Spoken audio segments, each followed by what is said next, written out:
তৰফৰ পৰা আজি আমাৰ সকলো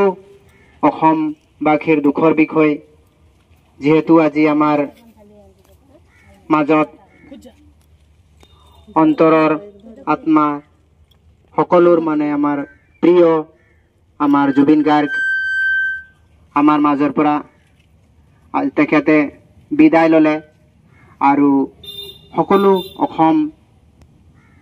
আমাৰ মা দেউতা ভনী ভাইটি সকলোকে কান্দুৱাই আজি আমাৰ দাদা আমাৰ মাজৰ পৰা ওলাই গুচি গ'ল তেখেতক বহুত মনত পৰিছে আৰু তেখেতে আমাৰ অসমীয়া জাতিটোৰ কাৰণে অকল বুলি অসমীয়া বুলি নহয় আমাৰ আদিবাসী অসমীয়া যিমান আমাৰ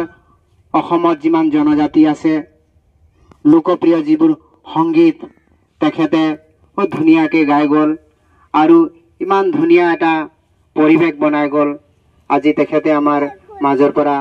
নাইকিয়া হৈছে বিষয় আমাক দুখ লাগিছে কিন্তু বিধিৰ যি বিধান সেইটো লিখন যিটো সেইটো কোনো আজি পৰিৱৰ্তন কৰিব নোৱাৰে কাৰণ যিটো যাৰ মৃত্যু যিটো সময়ত লিখা থাকে যেনেকুৱা লিখা থাকে তেনেকা হৈ যায় মানে কৰিব কি কিন্তু আজি দুখ লাগিছে কিন্তু আজি সেইটো বিষয় লৈ আজি আমি দাদাক আমি মৃত্যু হৈ যোৱাত আমি তেখেতৰ স্মৃতি আমি জ্ঞাপন কৰিছোঁ আৰু মানৱ উত্থান সেৱা সমিতি তৰফৰ পৰা আমি 1 মিনিট আমি সবেই মন প্ৰাৰ্থনা কৰিম যাতে আমাৰ ভগৱানে আমাৰ দাদাৰ যি আত্মা সদ্গতি দিব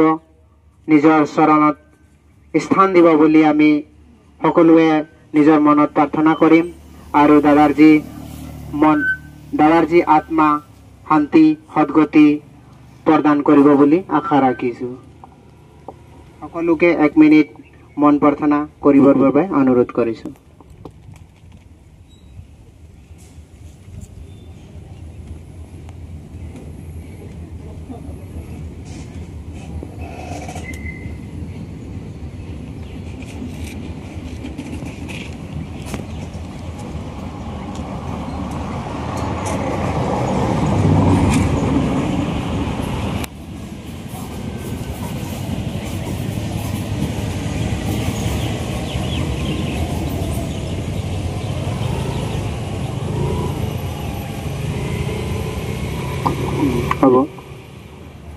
সকলোলৈ মোৰ নমস্কাৰ থাকিল আৰু আজিৰ দিনটো আজি মানৱ উত্থান সেৱা সমিতি শ্ৰী বিভু ভৱনৰ বাণীপুৰ ডিব্ৰুগড় জিলাৰ পৰা মানৱ উত্থান সেৱা সমিতিয়ে আজি যি আমাৰ শিল্পী আছিল জুবিন গাৰ্গ দাদাৰ আজি আমাৰ মাজত নাই কিন্তু কবৰ কাৰণে সংকোচো লাগিছে কিন্তু মনো নামানে যে আমাৰ মাজত নাই বুলি মনটোও মানি লোৱা নাই গতিকে তথাপিও সত্য হয় কঠোৰ হয় তাক মানিবলগীয়াই হৈছে আৰু সেইকাৰণে কৈছে যে কি চৰণে জানে মৰণৰ ঠাই চুচৰি বাগৰি তালৈকে যায় আজি আমাৰ অসম ৰাজ্যবাসীলৈ অতি দুখৰে কথা বিষয় হয় গতিকে তেখেতৰ গুণ কলা কৃষ্টি যি আজি আমাৰ মাজত থৈ গৈছে আমি সদায় দিনৰ কাৰণে তেখেতৰ স্মৰণ কৰিম মানৱ উত্থান সেৱা সমিতিৰ আশ্ৰমৰ পৰা আমি সকলোৱে তেখেতৰ আত্মাৰ শান্তিৰ বাবে আমি নিজৰ শ্ৰী সদ্গুৰু মহাৰাজকো প্ৰাৰ্থনা কৰিছোঁ ঈশ্বৰকো প্ৰাৰ্থনা কৰিছোঁ তেখেতৰ যি বিদং আত্মা হয়